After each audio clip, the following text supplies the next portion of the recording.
Sudah bangun? Atau masih nyenyak? Atau mau tambah lagi? Masih ada 15 menit bonus. Biasanya kan suka bonus kan?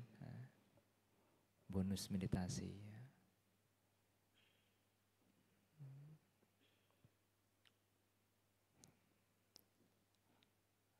Ada yang mau bertanya?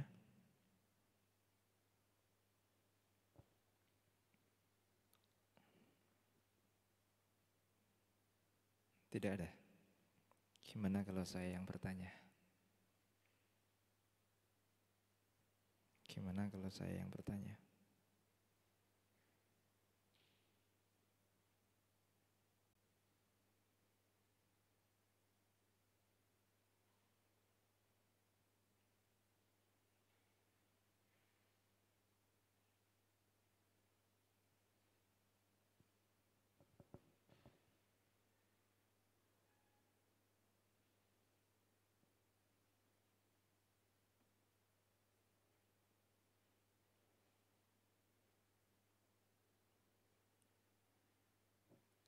Gak ada.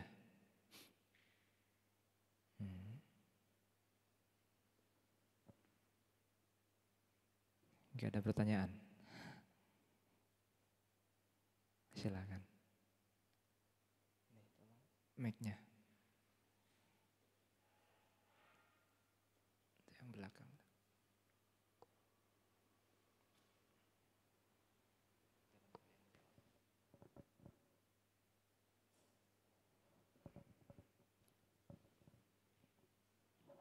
Hidupkan dulu.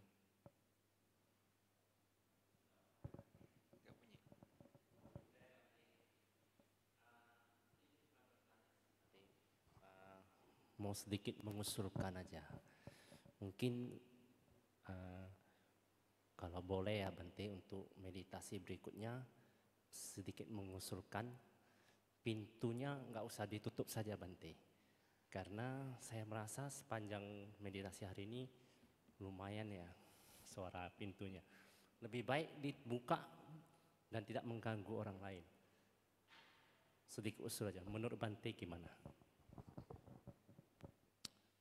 Ya, sebenarnya ini masalah lama dan saya sebenarnya mencoba untuk berdamai dengan pintu tersebut sebenarnya. Awal-awal saya persis sama kayak Koko, marah. Tapi yang saya marahin siapa? Marah itu kan rasanya nggak enak, hati kita nggak nyaman, ya kan? Tapi pada akhirnya saya bisa damai dengan si pintu tersebut.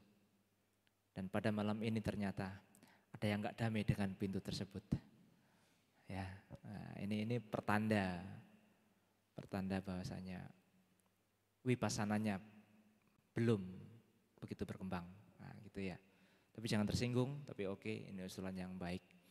Bahkan saya juga dari beberapa minggu lalu sempat berpikir ingin memperbaharui pintu itu, cuman belum saya sampaikan ke pihak yayasan. Sebenarnya saya sudah menyinggung dalam hal ini, cuman di antara kita nggak ada yang tanggap. Udah lama sekali kalau nggak salah saya pernah menyinggung dalam hal ini. Misalnya Anda mampu, Bante, aku mau dana pintu yang tidak berbunyi misalnya. Tapi nggak ada yang tanggap kan? Saya pernah menyinggungnya soalnya. Berarti keyakinan Anda kurang di situ.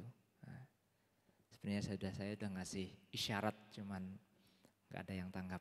Entah karena memang nggak mampu atau nggak mau tahu. Ya, saya memang ada rencana berpikir demikian, tapi belum terrealisasi. Tapi nggak apa-apa, itu memang apa ya, satu bentuk kekurangan. Bahkan di tempat-tempat tertentu, ketika memang sudah masuk pesertanya berapa, kunci jebret, bahkan anak-anak pun nggak boleh datang. Seperti apa yang telah lalu yang pernah saya ungkapkan. Sebenarnya saya tidak anti dengan anak-anak. Pada awalnya saya juga marah dengan anak-anak. Apalagi yang memang orangnya aktif gitu dan lain segala macam. Jangankan anak-anak, di antara kita sendiri aja yang sudah ada dewasa. Kadang naruh kunci, meletakkan tumbler, geser kaki, ya. Orang samata itu kalau memang dia sangat kuat sekali, jangankan buka pintu, semut berjalan aja denger dia.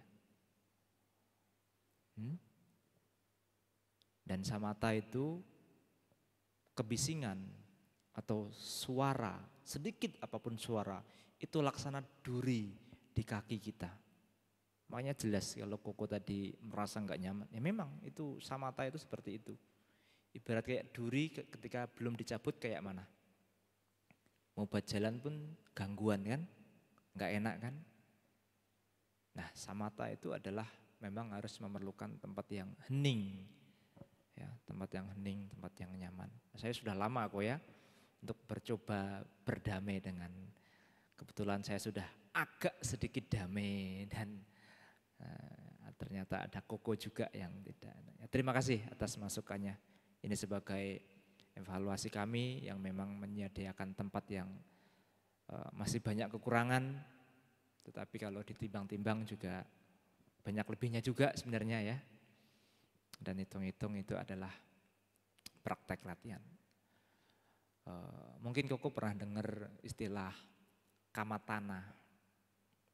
Di mana rasa sakit itu berada, di mana gangguan itu berada, itulah tempatnya orang kamatana. Kamatana itu adalah landasan atau acuan yang dapat kita jadikan sebagai objek untuk sebuah perenungan atau mengukur diri kita. Sampai mana sih saya? Kalau memang kalian ingin ngetes bahwa samata saya itu luar biasa, silakan meditasi di tengah pasar sana. Silakan meditasi di tengah mall sana. Masih terganggu enggak? Kalau sudah tidak terganggu dengan kanan kiri, sudah tidak ada riak-riak yang muncul, yang riak kebencian, ketidakpuasan hati, ketidaksukaan, berarti Anda sudah the best. Nah, coba ke tempat sampah, gimana baunya? Bisa meditasi di sana?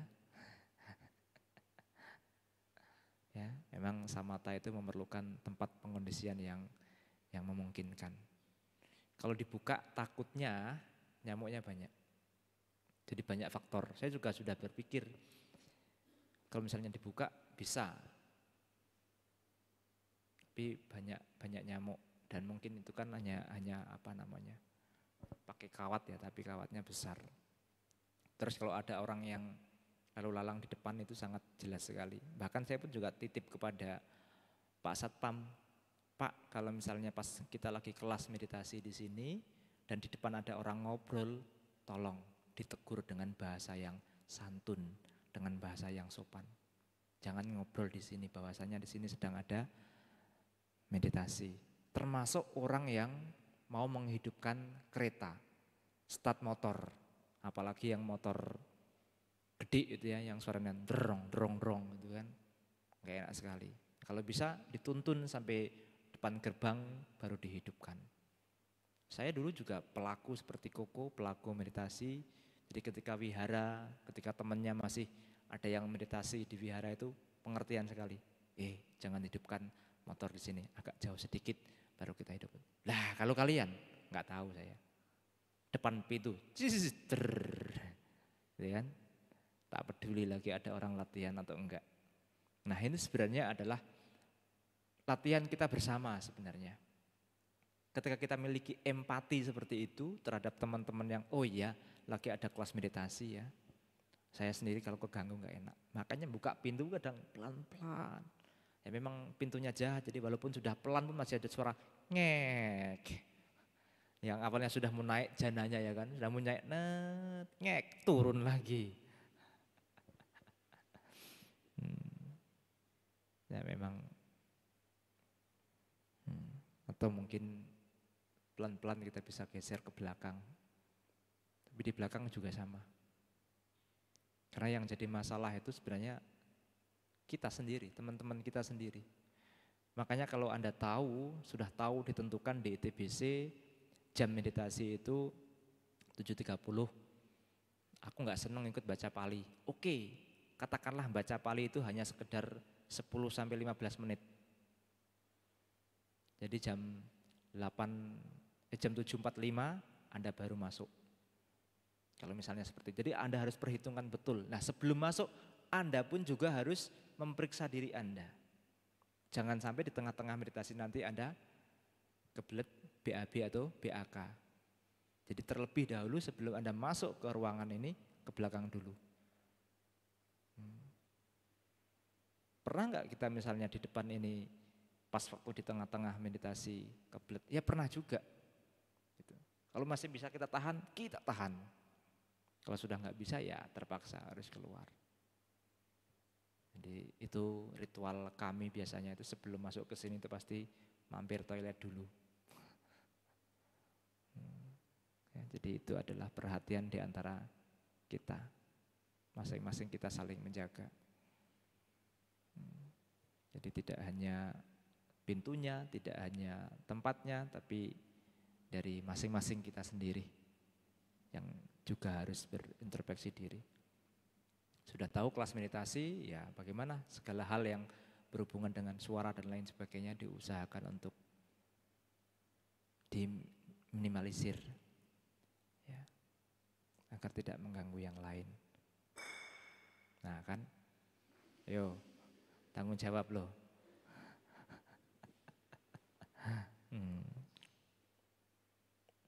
Ada masukan lain? Nah ini nggak apa-apa, ini malam ini khusus sesi masukan, bukan pertanyaan. Ya, masukan lain. Nah, syukur-syukur ada yang salah satu orang yayasan kita melihat live kita jadi langsung, wah iya ya, kalau gitu bisa tak ganti pintunya. Bila perlu haji langsung masuk ke dalam. Jadi nggak usah melalui pintu lagi. Ya. Tinggal bersin aja langsung celing sampai dalam itu ya. Atau mungkin pintu-pintu yang di mall itu lewat langsung buka sendiri. Keren gitu loh. Ya. Nggak tahu ini isyarat saya tanggapi. Ada masukan lain?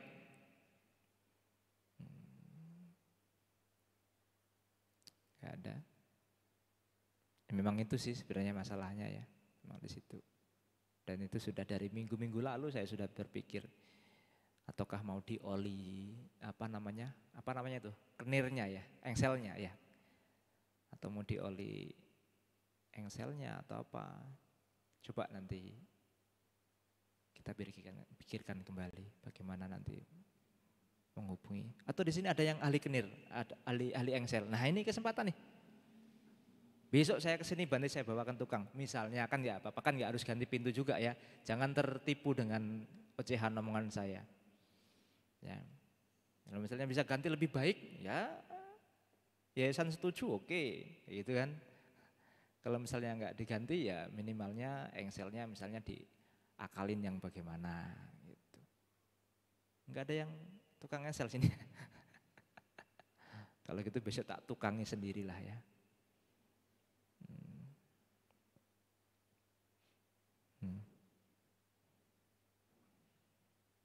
Macam-macam ya rintangan dalam latihan itu. Suara, nyamuk itu disebut juga Pali Buddha atau rintangan untuk orang yang sedang. Ini selain daripada Pancaniwarana ya. Kalau Pancaniwarana itu kan rintangan besarnya, rintangan terbesarnya karena dari dalam diri. Kalau yang seperti kayak suara di luar itu dianggapnya rintangan yang bisa dikatakan masih dianggap ringan tapi mengganggu bagi para pemula. Bahkan ke tempat yang sunyi sekalipun pasti akan banyak rintangan juga. Bahkan mungkin ke dalam gua sekalipun itu pun masih banyak rintangan juga. Nyamuk lah, semut lah, suara burung lah. Orang kan sering wihara hutan berkelana di dalam hutan. Emang di hutan nggak ada rintangan, panas, angin dan lain sebagainya, ranting jatuh, burung berkicau, apa itu enggak suara? Suara semuanya, rintangan semuanya. Maka ada istilahnya cita wiwik. Cita wiwik. Cita itu pikiran, wiwik itu adalah penyunyian atau menyepi. Jadi yang kita sepikan batin kita atau tempatnya. Nah, ini kalau sudah ngomong cita wiwik agak lebih tinggi ya levelnya ya. Jadi walaupun di luar sana banyak suara-suara, tapi tetap kita berusaha untuk membuat batin kita itu sunyi, tenang, damai. Tapi itu tidak mudah. Memang butuh proses, butuh latihan. Tidak mudah. Bahkan biku yang sudah bertahun-tahun jadi yogi, ya, melihat temannya terima angpau pun marah-marah. Ya. Banyak ketidakpuasan. Patahnya jatuh pun marah-marah. Pernah lihat nggak biku bertengkar yang video yang beredar itu? Banyak kan? Kalau dulu ada rocker juga manusia, biku juga manusia. Yang masih belum terbebas. Nah, jadi itu memang semua adalah sarana latihan kita. Apalagi seorang berumah tangga yang memang banyak urusannya. Biku itu kan urusannya cuma sebenarnya itu aja.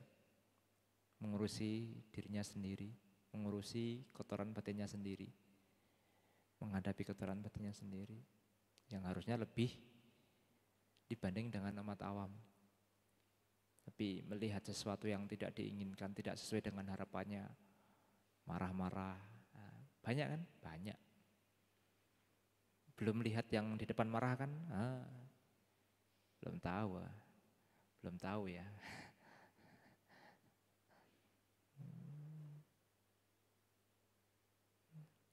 Ada masukan lagi? Enggak ada?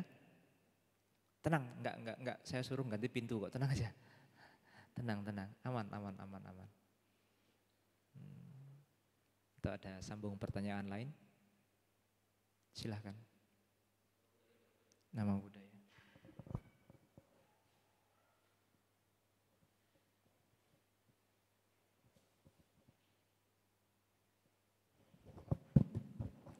Bante, boleh bertanya di luar meditasi?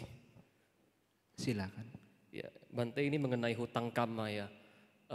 Bante, bagaimana cara kita melunasi hutang kama, dan kalau sudah lunas, bagaimana kita mengetahuinya? Ya, terima kasih Bante.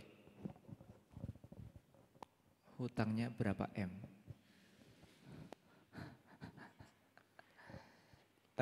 Maaf, Koko siapa namanya? Felix. Bante. Felix. Udah terbiasa mengikuti meditasi di sini? Iya Bante.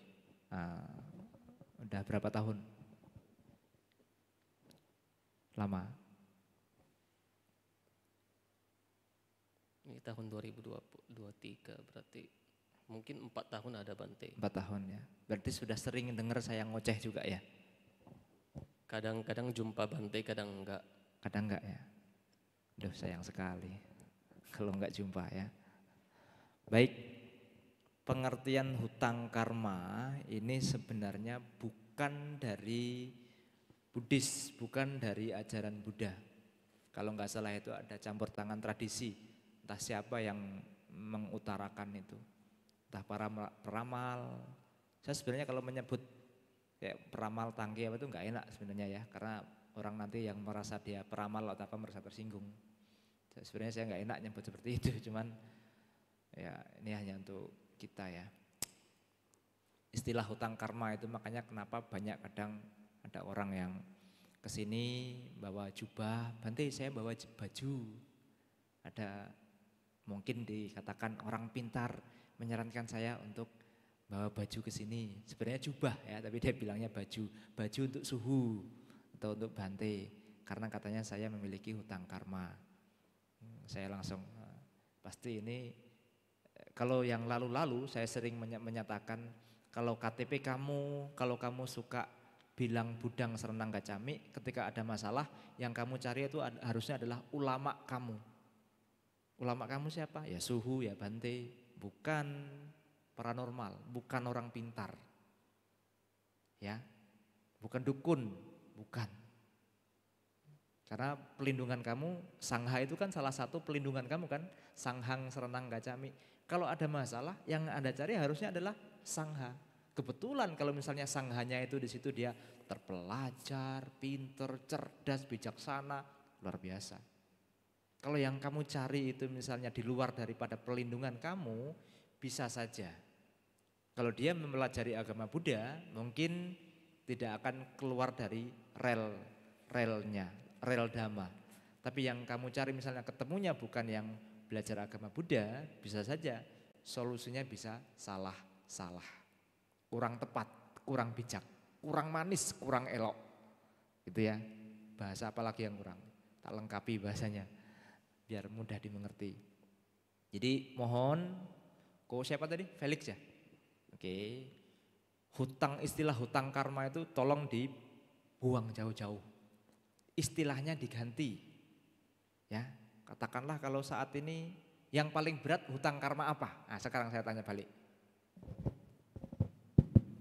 Mungkin contohnya hubungan karma ya, hubungan karma antara orang tua dan anak, atau mungkin bertemu dengan orang yang tidak disukai karena menurut tadi Bante bilang sekte tertentu ya, tradisi tertentu mengatakan berarti ada hutang karma yang belum terlunasi. Maaf Bante menggunakan istilah hutang karma lagi.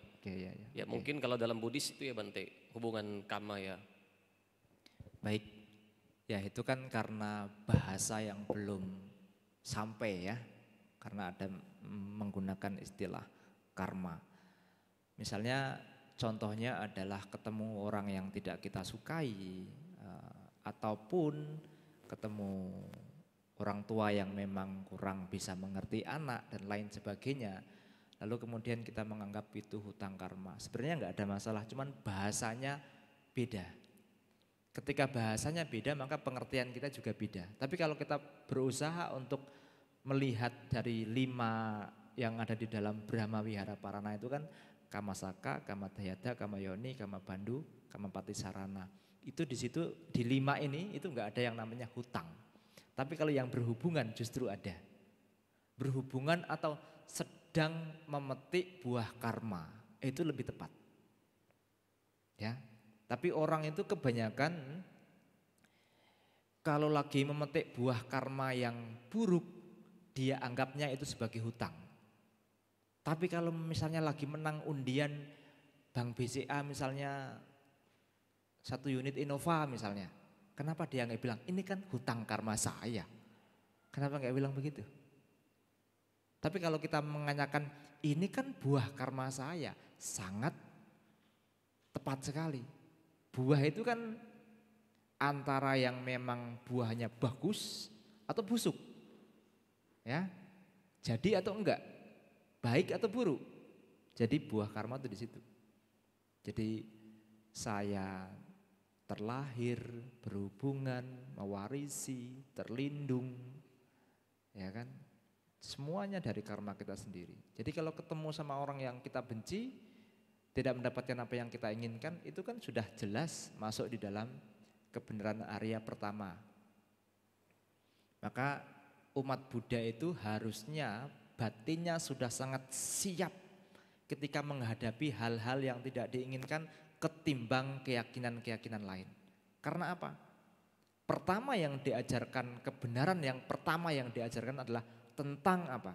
Tentang adanya penderitaan. Adanya penderitaan itu apa saja sih?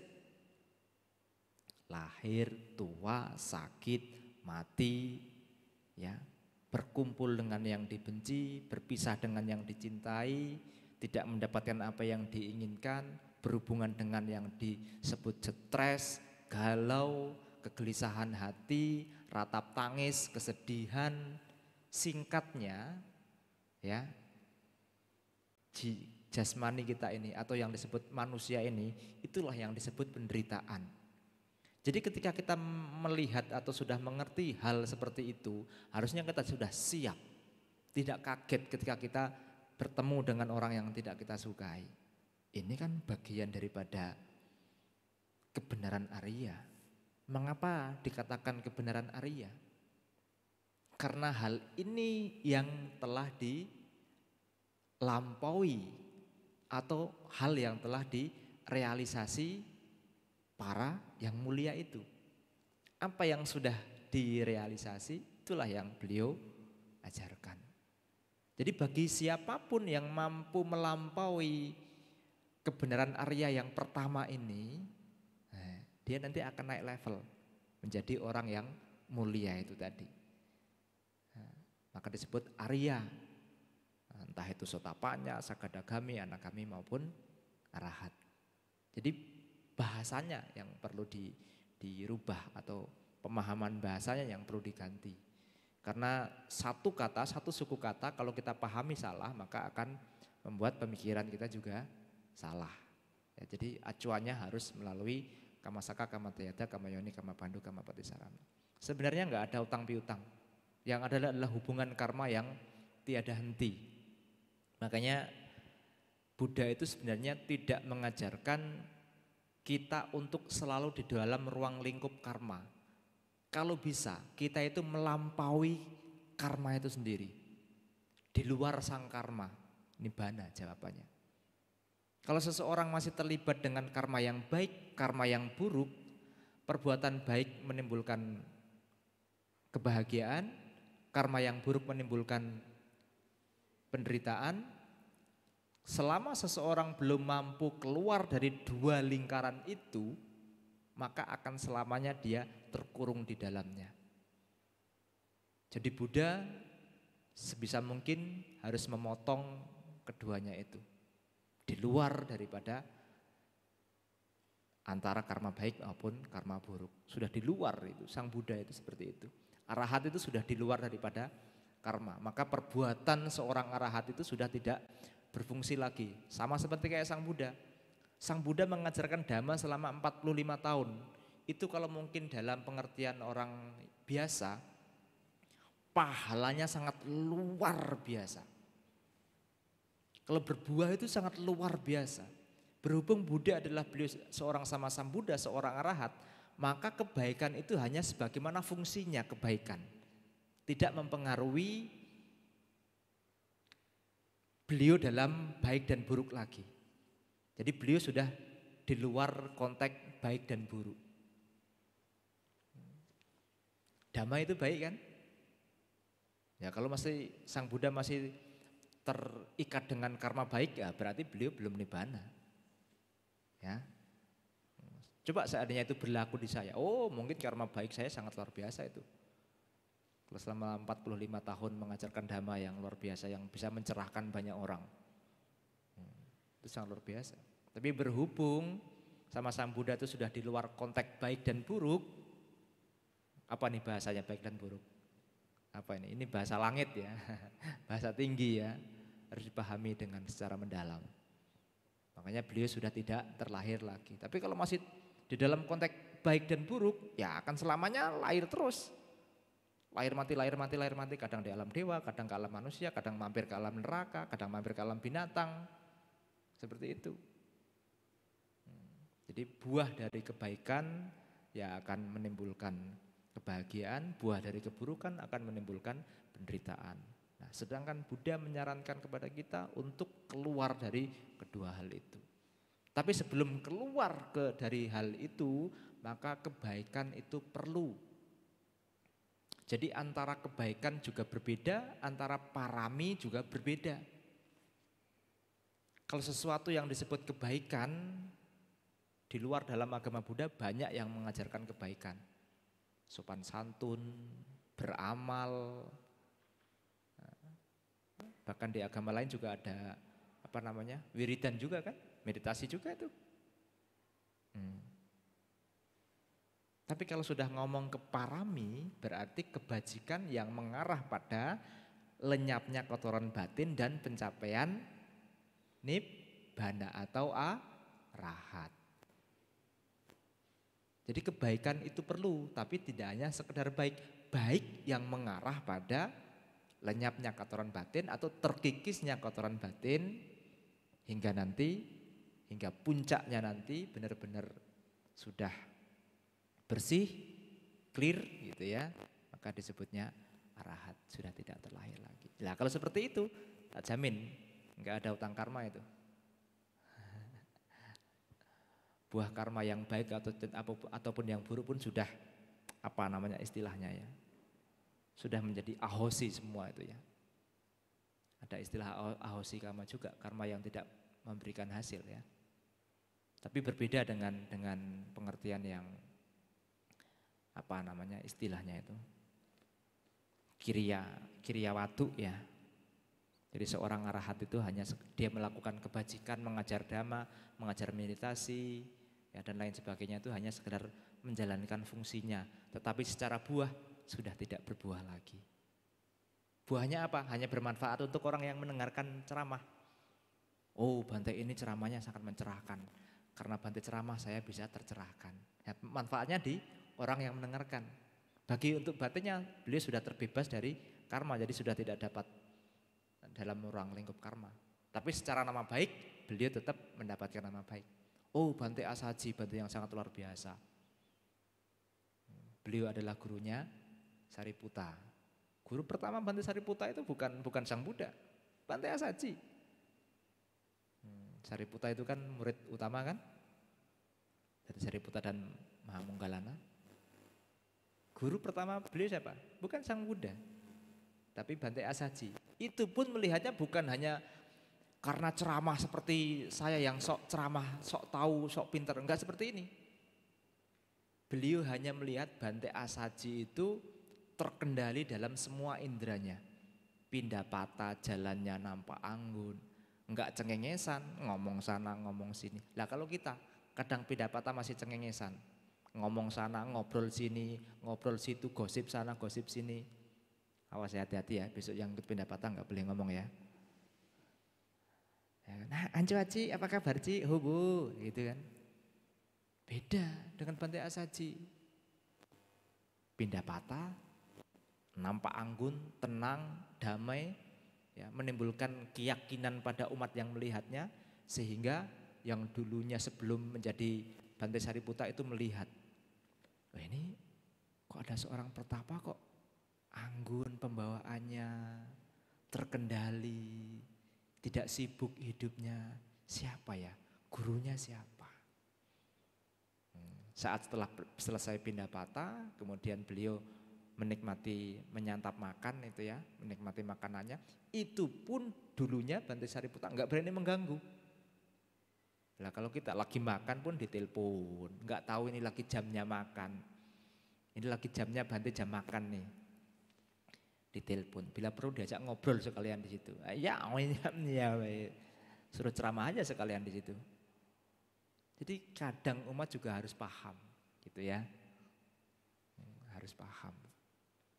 Jadi ketika melihat keanggunan itulah timbul keyakinan. Jadi siapa? Ketika sudah selesai makan baru ditanya. Saya perhatikan dari tadi pembawaan Anda anggun dan menimbulkan keyakinan dalam hati saya. Guru Anda siapa? Apa yang beliau ajarkan? Apa yang dikatakan Bante Asaji? Bante Asaji kan salah satu dari 5 pertapa, murid utama, murid pertama ya.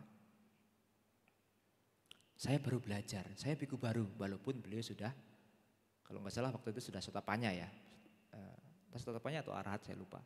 Sudah arahat ya kayaknya ya. Kalau ketemu sama Bante Sariputta itu sudah arahat sih ingat saya. Ya, karena 5 hari setelah pencapaian Sang Buddha, harusnya Pancawagya itu sudah menjadi arahat semuanya. 5 hari setelah pembabaran Dhammacakkappavattana Sutta, ya, bukan setelah pencapaian ya, tapi 5 hari setelah pembabaran Dhammacakkappavattana Sutta yang pertama. Itu harusnya Pancawagya sudah menjadi arahat semuanya. Saya biku baru, saya nggak begitu ngerti banyak, nggak seperti kayak Dhammaguno yang sok ngerti banyak, sok ceramah banyak, nggak seperti itu ya. Beliau hanya dikasih tahu sedikit, dengar kata-kata Bante Asaji, calon Bante Sariputta ini, langsung pencerahan menjadi sotapanya seketika. Hanya dengar kalimat. Dengar kalimat yang sederhana. Segala sesuatu di dunia ini muncul karena adanya sebab. Terus kalimat berikutnya gimana ya, saya lupa ya. Dan segala sesuatu di dunia ini hancur apabila sebabnya telah dihancurkan. Hanya dengar kata-kata kalimat demikian saja. Itu calon Bante Sariputta sudah sotapanya.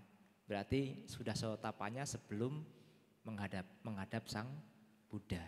Kalau nggak salah ya di dalam riwayatnya seperti itu. Coba nanti cek lagi karena Bante lupa-lupa itu. Hanya melihat anggun, tenang, pembawaannya damai. Enggak sibuk sana, sibuk sini, apalagi sibuk cari umat. Nah, lain cerita. Anggun, tenang, damai, tapi dicari orang, menimbulkan keyakinan bagi banyak orang. Itu Bante Sariputta melihat Bante Asaji yang sedang pindah patah. Ya mana tahu besok Bantenya pindah patah ya kan, langsung ada timbul keyakinan.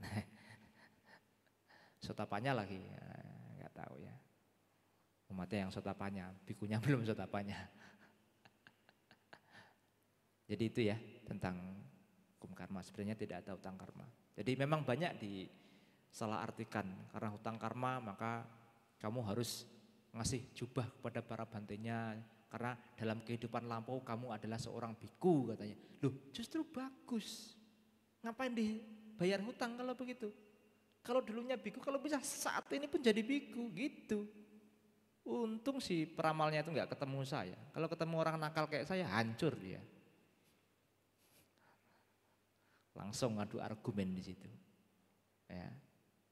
Justru kalau dulunya seorang biku harusnya sangat bagus sekali. Dulunya biku, sekarang terlahir jadi manusia, langsung cari tahu apa sih biku itu? Oh rupanya biku itu seperti ini. Oke lah kalau gitu saya jadi untuk membayar hutang jadi biku lagi. Pernah saya ada orang yang memang seperti itu, saya bercandain seperti itu. Menurut orang pintar Bante, saya itu dulunya adalah seorang suhu, jadi saya harus kesini bawa jubah untuk bayar hutang. Oh nggak bisa, kalau mau lunas kamu harus jadi biku, saya bilang begitu. Ketakutan orangnya langsungan. Iya kan, tidak hanya ngasih jubah, kamu harus jadi biku. Nah, itu sebenarnya seandainya dia jadi biku beneran, nah berarti bagus gitu ya. Cuman sayangnya nggak sampai ke sana. Karena pola pikir yang salah, pengertian salah. Jadi orang terus lahir mati, berada di dalam ruang lingkup baik dan buruk, sumbernya adalah satu. Sumber yang paling utama adalah ketidaktahuan. Nah, nanti baca ya sampai rumah ya. Namanya adalah Awija Sutta. Nah, itu ada dalam bahasa Palinya. Nah, kalau kita buka web Sutta Sentral itu nanti ada bahasa Pali, ada banyak bahasa, ada 11 sampai 15 terjemahan bahasa itu di situ. Bahasa Pali, bahasa Indonesia, bahasa Inggris, Mandarin pun ada kayaknya. Ya, Awija Sutta. A itu tidak, wija itu pengetahuan. Berarti pengetahuan yang atau ketidaktahuan itu bahasa terjemahannya. Karena ketidaktahuan maka seseorang ini akan terus lahir mati. Dan ketidaktahuan ini memiliki makanan masing-masing. Maka disebut memiliki makanan karena apa? Sama seperti kayak manusia, ketika masih bisa makan dia akan selalu terus hidup. Nah, ketika ketidaktahuan ini terus memiliki makanan, ya dia akan terus berputar terus. Nah, ini mungkin akan saya sampaikan di kemudian hari saja ya, karena waktunya sudah malam. Jadi saya buka sedikit ya, saya spill sedikit ya. Ketidaktahuan itu memiliki makanan. Makanan dari ketidaktahuan itu apa? 5 rintangan batin. Makanan dari ketidaktahuan adalah 5 rintangan batin. Dan 5 rintangan batin pun memiliki makanan. Nah, itu terus ditopang. Namanya juga sepil sedikit dulu. Jadi udah kejawab ya tentang karma ya. Ya baik, terima kasih Bante. Atau ada keraguan lagi? Sejauh ini tidak Bante. Kalau selagi kamu belum yakin, masih ada keraguan, saya jabanin sampai jam 12 malam akan saya terangkan. Demi keyakinan kamu, demi pencerahan kamu. Pencerahan dalam skala kecil ya, bukan pencerahan dalam skala kesucian. Ya, saya rela. Karena itu tadi, kita ibu bapak, Anda ibu bapak memiliki tanggung jawab. Kita ini adalah kepanjang tanganan daripada Sang Buddha atau Dhamma Sang Buddha. Hal-hal seperti ini yang masih beredar luas di masyarakat kita. Yang ngakunya sudah beragama Buddha, tapi pemahaman hal yang sepele seperti tadi pun masih banyak beredar. Itu tugas kita, tidak hanya tugas sebagai seorang biku. Saya ngomong hanya di dalam ruang lingkup ini aja. Keluar dari sini sudah lupa semua kan. Ya syukur-syukur bagi yang masih nyantol, masih ingat, Anda bisa turut menerangkan kepada teman Anda, keluarga Anda, kolega Anda. Bila memiliki pengetahuan yang kurang pas tadi. Anda punya kewajiban untuk mencerahkan mereka. Karena apa? Anda membawa misi Buddha Dhamma secara tidak langsung. Karena bertanggung jawab terhadap agama Anda sendiri. Kalau misalnya pengertian karma di dalam agama Buddha seperti ini, kemudian ada yang mengerti tentang pengertian karma tapi pengertiannya lain, kan tanggung jawab Anda kan? Bukan begitu bro, bukan begitu Ferguso istilahnya. Yang benar tuh seperti ini loh tentang karma itu. Nah, kalau pengertian yang lain kan karma itu yang buruk-buruk saja ya kan? Rasain loh karma kamu gitu kan. Tapi ketika orang sedang dapat undian, kenapa nggak bilang rasain loh dapat Innova 1 unit? Kenapa nggak bilang begitu? Nah, padahal karma ya mencakup itu semua. Mencakup yang baik, mencakup yang buruk. Bahkan ada yang lebih aneh lagi. Kalau lagi dendam ya kan, udah kita nggak usah balas dendam. Semoga karma yang membalasnya. Loh. Kalau Anda sebagai umat Buddha masih memiliki pemikiran seperti itu, berarti Anda salah besar. Karena apa? Ketika Anda mengharapkan semoga karma yang membalasnya, secara tidak langsung Anda sudah menanam benih keburukan yang baru. Karena apa? Berharap agar orang lain celaka, orang lain tidak bahagia. Ada kan di dalam Karaniameta Sutta kalau nggak salah? Bukan karena lapar dan haus kemudian mengharap orang lain celaka. Di Karaniameta Sutta atau Manggala Sutta tuh saya lupa. Manggala Sutta ya? Hah? Karania ya, betul berarti ya.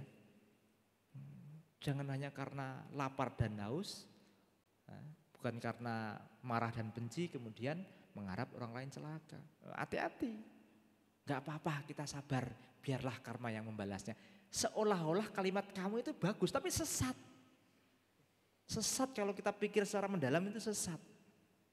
Kenapa? Kamu sudah benar ikhlas, nggak boleh dendam, boleh, tapi jangan ungkapkan semoga karma yang membalasnya. Itu jangan diungkapkan lagi. Karena apa? Kamu berharap orang lain baru sadar kan? Nah, makanya untungnya malam ini datang. Kalau nggak datang nggak akan tahu kalian. Ada orang karena karma buruk, syukurin loh. Semoga berbuah lagi yang lebih banyak.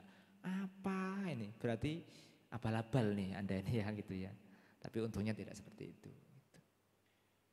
Sudah lama sebenarnya hal seperti ini saya ungkapkan. Ya karena fenomena-fenomena seperti itu tadi. Melihat karma hanya dari satu sisi. Tidak utuh. Ya, tidak utuh. Tidak lengkap. Akhirnya membuat pola-pola pikir kesalahan-kesalahan yang baru. Itu ya. Jadi ingat ya. Hindari kata-kata itu. Jangan biarkan, jangan menyumpahi orang. Ya, termasuk sumpah kecil kan itu kan. Biarlah karma buruk yang membalasnya. Karena apa sih? Karena Anda terkontaminasi dengan sinetron di RCTI. Karena agama lain kan seperti itu kan. Biar Tuhan yang membalas. Apa itu? Tuhan kok dianggap apa ya? Tuhan itu maha tinggi, maha suci. Masa suruh balasin perbuatan buruk. Tuhan cap apa itu? Dalam agama Buddha nggak seperti itu. Tinggi letak Tuhan itu. Ajatang, abutan, dan asan katang. Itu letak Tuhan dalam agama Buddha itu.